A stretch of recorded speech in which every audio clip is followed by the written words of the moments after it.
Hi hello ಎಲ್ಲರಿಗೂ ನಮಸ್ಕಾರ. ನಾನು ನಿಮ್ಮ ಅನಾಮಿಕಾ ಅನು. ಅಭಿವ್ಯಕ್ತಿ ಕಥಾಲೋಕಕ್ಕೆ ಸ್ವಾಗತ. ಅನುಬಂಧ ಕಥೆಯ 67ನೇ ಅಧ್ಯಾಯವನ್ನು ಶುರು ಮಾಡೋಣ. ಸೂರಿ, ನಿಮ್ಮ ತಂದೆಗೆ ಈಗ ಗೆಸ್ಟ್ ಹೌಸ್ನಲ್ಲೂ ಇರೋ ಹಾಗಿಲ್ಲ ಅಂತ ನೋಟಿಸ್ ಬಂದಿದೆಯಂತೆ. ಈಗ ಅವರು ಪಾಪ ಎಲ್ಲಿಗೆ ಹೋಗ್ತಾರೆ? ಹೆಂಡತಿಯ ಮಾತಿಗೆ ಅವಳನ್ನೇ ದುರ್ಗುಟ್ಕೊಂಡು ನೋಡಿದ್ದ ಸೂರಜ್. ಎಲ್ಲಿಗೆ ಹೋಗ್ತಾರೆ ಅಂದರೆ ಎಲ್ಲಿಗಾದರೂ ಹೋಗಲಿ, ಯಾಕೆ ನಿನ್ನನ್ನು ಮನೆಯಿಂದ ದೂರ ಇಟ್ಟ ವ್ಯಕ್ತಿಗೆ ತನಗೆ ಖುದ್ದು ಮನೆಯಿಂದ ದೂರ ಹೇಗಿರಬೇಕು ಅನ್ನೋದು ಗೊತ್ತಿರಲ್ವಾ? ನೋಡ್ಸಾನು, ನೀನು ಮೊದಲಿಗಿಂತ ತುಂಬ ಬುದ್ಧಿವಂತೆ, ಹಾಗೆ ಸ್ಟ್ರಾಂಗ್ ಆಗಿದೆಯಾ. ಅದನ್ನೇ ಮೇಂಟೈನ್ ಮಾಡು. ಅದನ್ನು ಬಿಟ್ಟು ಮತ್ತೆ ನನ್ನ ಮುದ್ದು ಪೆದ್ದು ಥರ ಆಡಿದ್ರೆ ಅಷ್ಟೇ ಎಂದು ಹೇಳುತ್ತಿದ್ದ ಗಂಡನನ್ನು ಅಪ್ಪಿದವಳು, ನಾನು ಯಾರ ವಿಷಯಕ್ಕೆ ಬೇಕಾದರೂ ಕರಗಿ ಅಯ್ಯೋ ಪಾಪ ಅಂತೀನಿ, ಆದರೆ ಮಾವನ ವಿಷಯದಲ್ಲಿ ಮಾತ್ರ ಅದು ಸಾಧ್ಯನೇ ಇಲ್ಲ. ಅವರಿಗೆ ನನ್ನ ಅಮ್ಮನನ್ನು ಕಂಡ್ರೆ ಆಗ್ತಾ ಇರಲಿಲ್ಲ. ಆಮೇಲೆ ನಾನು, ಈಗ ನಮ್ಮ ಮಗ, ನಮ್ಮ ಚಿಕ್ಕು ಅವ್ರ ಸ್ವಂತ ಮೊಮ್ಮಗ ಅನ್ನೋ ಸಣ್ಣ ಮಮಕಾರ ಇಲ್ಲದ ವ್ಯಕ್ತಿ ಜೊತೆ ನನಗೂ ಯಾವ ಸಂಬಂಧ ಬೇಡ ಸೂರಿ ಎಂದು ಹೇಳಿದವಳನ್ನು ತಾನು ಬಳಸಿ ನೆತ್ತಿಗೆ ತುಟಿ ಊರಿದವನು, ನಾಳೆ ಬೆಳಗ್ಗೆ ನೀನು ಚಿಕ್ಕು ಇಬ್ಬರು ರೆಡಿ ಇರಿ, ಎಲ್ಲರೂ ಹೊರಗಡೆ ಸುತ್ತಾಡ್ಕೊಂಡು ಬರೋಣ, ಇಲ್ಲಿಗೆ ಬಂದಾಗಿಂದ ಎಲ್ಲೂ ಹೋಗಿಲ್ಲ ಅಂತ ಹೇಳ್ದ. ತನ್ನ ಇನಿಯನ ಕೋರಿಕೆಗೆ ಒಪ್ಪಿಗೆ ಕೊಟ್ಟ ಹುಡುಗಿ ತನಗೆ ಐಸ್ ಕ್ರೀಮ್ ಬೇಕು, ಚಾಟ್ಸ್ ಬೇಕು, ಮಸಾಲೆ ದೋಸೆ ಬೇಕು ಅಂತ ತಿಂಡಿಗಳ ಒಂದು ದೊಡ್ಡ ಪಟ್ಟಿನೇ ಅವನೆದುರು ಇಟ್ಟರೆ ನಗ್ತಾ, ಎಲ್ಲೋ ಕಳೆದು ಹೋಗಿದ್ದ ನನ್ನ ಸುಂಡಿಲಿ ಈಗ ಸ್ವಲ್ಪ ಸ್ವಲ್ಪನೇ ವಾಪಸ್ ಬರ್ತಾ ಇದೆ ಅಂತ ಹೇಳಿ ಕೆಲಸ ಇದ್ದ ಕಾರಣ ಮನೆಯಿಂದ ಹೊರಟ್ರೆ ಸಾನ್ವಿ ರಾತ್ರಿ ಅಡುಗೆ ತಯಾರಿ ಮಾಡಿಕೊಳ್ಳಲು ಭಾಗ್ಯಗೆ ಸಹಾಯ ಮಾಡ್ತಾ ನಿಂತಳು.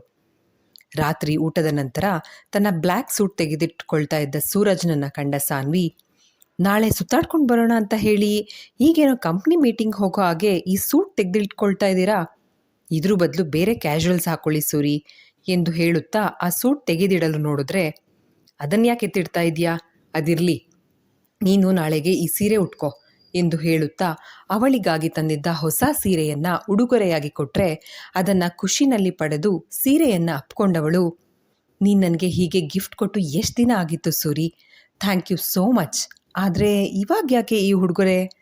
ಸಾನ್ವಿ ಪ್ರಶ್ನೆಗೆ ತುಟಿ ಅಂಚಲ್ಲಿ ನಕ್ಕ ಸೂರಜ್ ಒಳಗೆ ಓಡಿ ಬಂದ ಸೂರ್ಯಾಂಶ್. ಪಪ್ಪ ನನಗೆ ಬತ್ತೆ ಅಂತ ಕೇಳಿದ್ರೆ ಅವನನ್ನು ಎತ್ತಿಕೊಂಡ ಸೂರಜ್, ಚಿಕ್ಕು ತಪ್ಪು ಕಂದ, ಅಮ್ಮನಿಗೆ ಗಿಫ್ಟ್ ಕೊಟ್ಟ ತಕ್ಷಣ ನನಗೂ ಗಿಫ್ಟ್ ಬೇಕು ಅಂತ ಕೇಳೋದು ತಪ್ಪು. ನಿನಗೆ ನಾನು ಇಲ್ಲಿವರೆಗೂ ಎಷ್ಟು ಬಟ್ಟೆ ಆಟಿಕೆಗಳನ್ನು ಕೊಡಿಸಿದ್ದೀನಿ ಅಲ್ವಾ, ಈಗ ಅಮ್ಮನಿಗೆ ಅಂತ ಸೀರೆ ಕೊಂಡೆ, ಹಂಗಂದ ತಕ್ಷಣ ನನಗೂ ಬೇಕು ಅಂದರೆ ಅಮ್ಮನ ಜೊತೆಗೆ ಪೈಪೋಟಿಗೆ ಬಿದ್ದ ಹಾಗೆ ಕಂದ. ಅದಕ್ಕೆ ಅಮ್ಮನಿಗೆ ಏನಾದರೂ ತಂದಾಗ ನೀನು ಖುಷಿ ಪಡಬೇಕು ಹೊರತು ಹೀಗೆಲ್ಲ ನನಗೂ ಬೇಕು ಅಂತ ಕೇಳಬಾರ್ದು. ಅತಿ ತಾಳ್ಮೆಯಲ್ಲಿ ತನ್ನ ಮಗನಿಗೆ ಬುದ್ಧಿ ಮಾತು ಹೇಳಿ ಅವನ ಕೆನ್ನೆಗಳಿಗೆ ಮುತ್ತಿಟ್ರೆ ಅಪ್ಪನ ಮಾತನ್ನು ಚಾಚೂ ತಪ್ಪದೆ ಪಾಲಿಸೋ ಮಗನಂತೆ ಹೂಗುಟ್ಟಿ ತಾಯಿಯ ಕಡೆ ನೋಡ್ತಾ ಮುದ್ದಾಗಿ ನಕ್ಕವನು, ಅಮ್ಮ ನಿನ್ನ ಚೀರೆ ಚೂಪರ್, ನಾಳೆ ಹಾಕೋ ಆತ ಎಂದು ಹೇಳಿ ಈಗ ತನಗೆ ನಿದ್ದೆ ಅಂತ ಹೇಳ್ತಾ ಅಪ್ಪನ ಕೈಯಲ್ಲಿ ಕತೆ ಹೇಳಿಸ್ಕೊಂಡು ನಿದ್ರೆಗೆ ಜಾರಿದ ಮಗನಿಗೆ ಹೊದಿಕೆ ಹೊದಿಸಿದ ಸಾನ್ವಿ, ಸೂರಜ್ ಪಾಪ ಚಿಕ್ಕು, ಹೊಸ ಬಟ್ಟೆ ಕೇಳಿದ್ರೆ ಕೊಡಿಸೋದು ಬಿಟ್ಟು ಪೈಪೋಟಿ ಅದು ಇದು ಅಂತ ಏನೇನೋ ಹೇಳೋ ಅಂಥದ್ದು ಏನಿತ್ತು ಅಂತ ಕೇಳಿದ್ರೆ ಅವಳನ್ನು ತನ್ನ ಮೇಲೆ ಎಳ್ಕೊಂಡು, ಒಂದಲ್ಲ ಕಣೆ 1000 ಬಟ್ಟೆ ಕೊಡಿಸ್ತೀನಿ, ಆದರೆ ನಮ್ಮ ಮನೆಯವರ ಹಾಗೆ ಅವನಿಗೆ ಯಾವತ್ತೂ ಹೊಟ್ಟೆ ಕಿಚ್ಚು, ಪೈಪೋಟಿ ಈ ತರಹದ ಕೆಟ್ಟ ಗುಣಗಳು ಬರದೇ ಇರಲಿ ಅನ್ನೋದು ನನ್ನ ಆಸೆ ಅಷ್ಟೇ ಎಂದು ಹೇಳುತ್ತಾ ಮಡದಿಯನ್ನು ತನ್ನ ಎದೆಯ ಮೇಲೆ ಮಲಗಿಸ್ಕೊಂಡವನು ನಿದ್ರೆಗೆ ಜಾರಿದ ಸಾನ್ವಿ ತಲೆ ನೇವರಿಸ್ತಾ, ಒಂದು ಸೀರೆ ಗಿಫ್ಟ್ ಮಾಡಿದ್ದಕ್ಕೆ ಇಷ್ಟು ಖುಷಿ ಪಡ್ತಾ ಇದೆಯಲ್ಲ ಸಾನು, ಇನ್ನು ನಾಳೆ ನಾನು ನಿನಗೆ ಕೊಡೋ ಗಿಫ್ಟ್ಗೆ ಕುಣಿದು ಕುಪ್ಪಳಿಸ್ಬಿಡ್ತೀಯಾ ಎಂದು ಹೇಳಿಕೊಂಡು ತಾನು ನಿದ್ರೆಗೆ ಜಾರಿದವನ ಮನದಲ್ಲಿ 2 ವರ್ಷದ ಹಿಂದೆ ತನ್ನ ಮಡದಿಯ ನೋವಿಗೆ ಕಾರಣ ಆದ ವ್ಯಕ್ತಿ ಮೇಲೆ ಸೇಡ್ ತೀರಿಸ್ಕೊಂಡಿರೋ ತೃಪ್ತಿ ತುಂಬಿತ್ತು. ಸೂರಜ್ ಉಡುಗೊರೆಯಾಗಿ ಕೊಟ್ಟಿದ್ದ ಹೊಸ ಸೀರೆಯನ್ನು ಉಟ್ಕೊಂಡು ತಯಾರಾದ್ಲು ಸಾನ್ವಿ. ಸೂರಜ್ ಸಹ ಬ್ಲ್ಯಾಕ್ ಸೂಟ್ ಧರಿಸಿ ಕನ್ನಡಿ ಮುಂದೆ ನಿಂತು ಕೂದಲು ಬಾಚ್ತಾ ಇದ್ರೆ ಅವನನ್ನು ಹಿಂದಿನಿಂದ ಬಳಸಿದವಳು, ನನ್ನ ಹ್ಯಾಂಡ್ಸಮ್ ಗಂಡನ್ನು ಈ ಬ್ಲ್ಯಾಕ್ ಸೂಟ್ನಲ್ಲಿ ನೋಡಿ ಅದೆಷ್ಟು ದಿನಗಳಾಗಿತ್ತು, ದಿನ ಅಲ್ಲ ವರ್ಷ ಆಗಿತ್ತು. ಏನು ಗೊತ್ತಾ ಸೂರಿ, 2 ವರ್ಷ ನನಗೆ ಯಾವಾಗಲೇ ನಿಮ್ಮ ಬಗ್ಗೆ ಕನಸು ಬಿದ್ದರೂ ನೀವು ಈ ಬ್ಲ್ಯಾಕ್ ಸೂಟ್ನಲ್ಲೇ ಬರ್ತಾ ಇದ್ದಿದ್ದು ಎಂದು ಹೇಳಿದವಳ ಮಾತಿಗೆ ತುಸು ಭಾವುಕನಾದ ಸೂರಜ್ ತಕ್ಷಣವೇ ಸುಧಾರಿಸ್ಕೊಂಡು ಅವಳತ್ತ ತಿರುಗಿ ಬಹಳ ಪ್ರೀತಿಯಿಂದ ಅವಳ ಹಣೆ ಮೇಲೆ ತುಟಿ ಊರಿದ್ದವನು, ನನ್ನ ಕನಸಿನಲ್ಲೂ ಈ ಸುಂಡಿಲಿ ಆಗಾಗ ಬರೋದು, ಆದರೆ ಒಂದೊಂದು ಸಲ ಒಂದೊಂದು ಡ್ರೆಸ್ ಹಾಕಿ ಬರ್ತಾ ಇದ್ದೆ ಗೊತ್ತಾ, ಅಷ್ಟೇ ಅಲ್ಲ ಪ್ರತಿ ಸಲ ನಿನ್ನ ಜೊತೆಗೆ ಇನ್ನೊಂದು ಪುಟ್ಟ ಸಾನು ಬರೋದು, ಎಂದು ಹೇಳಿ ಅವಳ ಒಡಲ ಮೇಲೆ ಕೈಯಿರಿಸಿದವನು, ಈ ಸಲ ಈ ನನ್ನ ಕನಸನ್ನು ನನ್ಸು ಮಾಡ್ತೀಯ ಸಾನು? ಇನಿಯನ ಮಾತಿಗೆ ಹುಸಿ ಮುನಿಸು ತೋರಿದ ಸಾನ್ವಿ, ಹಾಗಾದರೆ ನಿಮ್ಗೆ ಚಿಕ್ಕು ಮೇಲೆ ಪ್ರೀತಿ ಇಲ್ವಾ?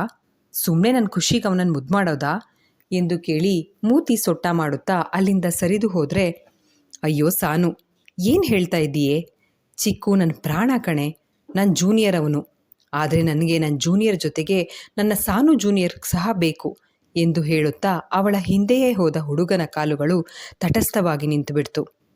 ಅವನ ಮನೆಯ ಲಿವಿಂಗ್ ರೂಮ್ನಲ್ಲಿ ಅವನ ತಂದೆ ಕಣ್ಣೀರು ಹಾಕ್ತಾ, ಸೂರಿ, ನೀನು ನಿನ್ನ ಮಡದಿ ಮಗು ಅಂತ ಸ್ವಾರ್ಥಕ್ಕೆ ಬಿದ್ದು ಮನೆ ಕಂಪನಿ ಎಲ್ಲನೂ ಧಿಕ್ಕರಿಸಿ ಹೊರಟೋದೆ. ಇಲ್ಲಿ ನೀನಿಲ್ಲದ ಕಂಪನಿ ರಾಜನಿಲ್ಲದ ಸಾಮ್ರಾಜ್ಯದ ಹಾಗೆ ಅನಾಥ ಆಗ್ಬಿಡ್ತು. ಯುವರಾಜ್ ನಿನ್ನ ಹಾಗೆ ಕೆಲಸದಲ್ಲಿ ಪಳಗದವನಲ್ಲ. ಎಲ್ಲದಕ್ಕೂ ಅವನ ಹೆಂಡತಿ ಮಾತು ಕೇಳಿ ಮುನ್ನಡಿತಾ ಇದ್ದ. ಆದರೆ ಆ ಹುಡುಗಿಗೆ ವ್ಯವಹಾರ ಜ್ಞಾನ ಕಡಿಮೆ. ಆದರೂ ತಾನೇ ಮೇಲೂ ತನಗೆ ಬೇರೆಯವ್ರಿಗೆ ಕೊಡೋ ಸಲಹೆ ಅಗತ್ಯ ಇಲ್ಲ ಅಂತ ಮೆರೀತಾ ನಮ್ಮ ಕಂಪ್ನಿನ ಬುಡ ಕಚ್ಚೋ ಹಾಗೆ ಮಾಡಿಬಿಟ್ಲು. ಅಷ್ಟೇ ಅಲ್ಲ, ಎಷ್ಟೊಂದು ಆಸೆಪಟ್ಟು ಶುರು ಮಾಡಿದ್ದ ಫುಡ್ ಪ್ರೊಸೆಸಿಂಗ್ ಇಂಡಸ್ಟ್ರಿ ಕೂಡ ಪೂರ್ತಿ ಲಾಸ್ ಆಗಿಬಿಡ್ತು. ಹಾಗಾಗಿ ಆ ಫ್ಯಾಕ್ಟ್ರಿನ ಮಾರಿದ್ದು ಅಲ್ಲದೆ ಸಾಲದ ಬಾಧೆಯಿಂದ ತಪ್ಪಿಸ್ಕೊಳ್ಳೋದಕ್ಕೆ RV ಸೊಲ್ಯೂಷನ್ಸ್ ಕಂಪ್ನಿನೂ ಮಾರಾಟ ಮಾಡಿಬಿಟ್ಟೆ ಎಂದು ಹೇಳಿದವರು ಈಗ ಕಣ್ಣೀರು ತೊಡ್ಕೊಂಡು ಸೂರಜ್ ಪಕ್ಕ ನಿಂತಿದ್ದ ಸಾನ್ವಿನ ಕಂಡು, 2 ವರ್ಷದ ಹಿಂದೆ ನಿನ್ನಿಂದಾಗಿ ನನ್ನ ಮಗ ನೀರಜ್ಗೆ ಆಕ್ಸಿಡೆಂಟ್ ಆಯಿತು. ತಲೆಗೆ ಪೆಟ್ಟು ಬಿದ್ದು ಕೋಮಾಗೆ ಹೋದ. ಇವತ್ತೆಲ್ಲ ನಾಳೆ ಸರಿ ಹೋಗ್ತಾನೆ ಅನ್ನೋ ಆಸೆನಲ್ಲಿ ಕಾಯ್ತಾ ಇದ್ರೆ ಅವನು ಹಾಗೆ ಎಲ್ಲರನ್ನೂ ಅಗಲಿ ಹೋಗೇ ಬಿಟ್ಟ. ಎಲ್ಲ ನಿನ್ನಿಂದ ಕಣೆ ಸಾನ್ವಿ. ನೀನೊಬ್ಬಳು ನನ್ನ ಮಗನ ಜೀವನದಲ್ಲಿ ಬರದೇ ಹೋಗಿದ್ರೆ ಎಲ್ಲನೂ ಚೆನ್ನಾಗಿರ್ತಾ ಇತ್ತು. ಕೋಪದಲ್ಲಿ ಕೂಗಾಡ್ತಾ ಇದ್ದ ದೇವರಾಜ್ ಕಡೆಗೆ ಕೋಪದ ನೋಟ ಬೀರಿದ ಸೂರಜ್, ಶ್, ಈಗ ಧ್ವನಿ ಏರಿಸಿ ಮಾತಾಡೋದಕ್ಕೆ ಇದು ನಿಮ್ಮನೆ ಅಲ್ಲ ಅಪ್ಪ, ಇದು ನನ್ನ ಹೆಂಡತಿ ಸಾನ್ವಿ ಮನೆ. ಅವಳು ಹೋಟೆಲ್ ಬಿಸ್ನೆಸ್ನಲ್ಲಿ ಕಷ್ಟಪಟ್ಟು ಸಂಪಾದಿಸಿದ ಹಣದಿಂದ ಕೊಂಡ್ಕೊಂಡಿರೋ ಮನೆ. ಅವಳು ಮನೆಗೆ ಬಂದು ಅವಳ ಮೇಲೆ ಕೂಗಾಡೋ ಅಷ್ಟು ಅಧಿಕಾರ ನಿಮಗೆ ಕೊಟ್ಟೋರು ಯಾರು? ಅಷ್ಟೇ ಅಲ್ಲ, ಒಂದು ಮಾತು ಈ ನಿಮ್ಮ ಕಿವಿಗೆ ಹಾಕ್ಕೊಳ್ಳಿ, ಸಾನು ನನ್ನ ಬದುಕಿಗೆ ಬಂದಿದ್ದು ಅಲ್ಲ, ನಾನು ಅವಳ ಲೈಫಿಗೆ ಹೋಗಿದ್ದು. ಅವಳ ಅರಿವಿಗೆ ಬರದ ಹಾಗೆ ಅವಳ ಲೈಫ್ಗೆ ಎಂಟ್ರಿ ಕೊಟ್ಟವನು ನಾನು. ಹಾಗೆ ನಾನು ಅವತ್ತು ಮಾಡಿದ ಆ ತೀರ್ಮಾನ ನನಗೆ ಯಾವತ್ತೂ ತಪ್ಪು ಅಂತ ಅನ್ನಿಸ್ಲೇ ಇಲ್ಲ. ಸಾನು ನನ್ನ ಪ್ರಾಣ. ಅವಳಿಗೆ ನೀವು ಎಷ್ಟೆಲ್ಲ ಕಾಟ ಕೊಟ್ಟಿದ್ದೀರಾ. ಆದರೂ ಯಾವತ್ತೂ ನಿಮ್ಮ ಮೇಲೆ ಕೋಪ ಮಾಡಿಕೊಂಡು ಕೆಟ್ಟದಾಗಿ ಮಾತಾಡಿಲ್ಲ, ಸೇರಿ ತೀರಿಸ್ಕೊಳ್ಬೇಕು ಅಂತೆಲ್ಲ ಯೋಚಿಸೂ ಇಲ್ಲ. ಆದರೆ ನಾನು ನನ್ನ ಹೆಂಡತಿ ಅಷ್ಟು ಒಳ್ಳೆಯವನಲ್ಲ. ಅದಕ್ಕೆ 5 ನಿಮಿಷ ಟೈಮ್ ಕೊಡ್ತೀನಿ, ಇಲ್ಲಿಂದ ಹೊರಟು ಹೋಗ್ತಾ ಇರಿ ಅಂತ ಹೇಳಿದ್ರೆ ದೇವರಾಜ್ ಅವರ ಮಡದಿ ಜಾನಕಿ ಕಡೆ ದೀನವಾಗಿ ನೋಡ್ತಾ, ಜಾನು, ನಿನ್ನೆಯಿಂದ ಏನೂ ತಿಂದಿಲ್ಲ ಕಣೆ, ಏನಾದರೂ ತಿಂಡಿ ಇದ್ದರೆ ಕೊಡು, ತಿಂದು ಹೊರಡ್ತೀನಿ ಎಂದರು. ಜಾನಕಿಯವರು ಎಷ್ಟೇ ಕಲ್ ಮನಸ್ಸು ಮಾಡ್ಕೊಳ್ಬೇಕು ಅಂದ್ಕೊಂಡ್ರೂ ಅದು ಅವರಿಂದ ಸಾಧ್ಯ ಆಗಲಿಲ್ಲ. ಅವರಿಗಷ್ಟೇ ಅಲ್ಲ, ಸಾನ್ವಿಗೂ ಸುಮ್ಮನಿರೋದಕ್ಕಾಗಲಿಲ್ಲ.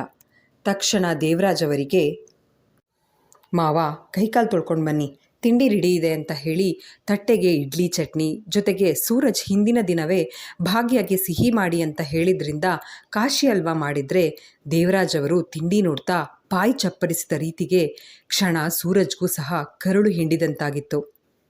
ಸಾನ್ವಿ ಏನು ಮಾಡಿದ್ದಾಳೆ ಅಂತ ಅವಳ ಮೇಲೆ ಅಪ್ಪ ಹಾಗೆ ಸಾಧಿಸ್ತಾ ಇದ್ದಾರೆ, ಅರ್ಥನೇ ಆಗ್ತಾ ಇಲ್ಲ.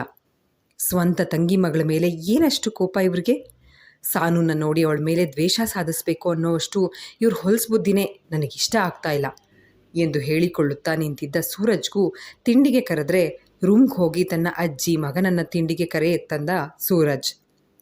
ಆದರೆ ದೇವರಾಜ್ ಅವರು ಅವರನ್ನು ಅಲ್ಲಿ ಕಂಡು ಮುಖ ದಪ್ಪ ಮಾಡಿಕೊಂಡ ದುರ್ಗಾದೇವಿಯವರು, ನಾನು ಆಮೇಲೆ ತಿಂಡಿ ತಿಂತೀನಿ ಅಂತ ಹೇಳಿ ಮತ್ತೆ ರೂಮ್ ಸೇರಿಕೊಂಡ್ರೆ ಸೂರಜ್ ತನ್ನ ತಂದೆಯ ಎದುರಿಗೆ ತಿಂಡಿ ಕೂತ್ಕೊಂಡ.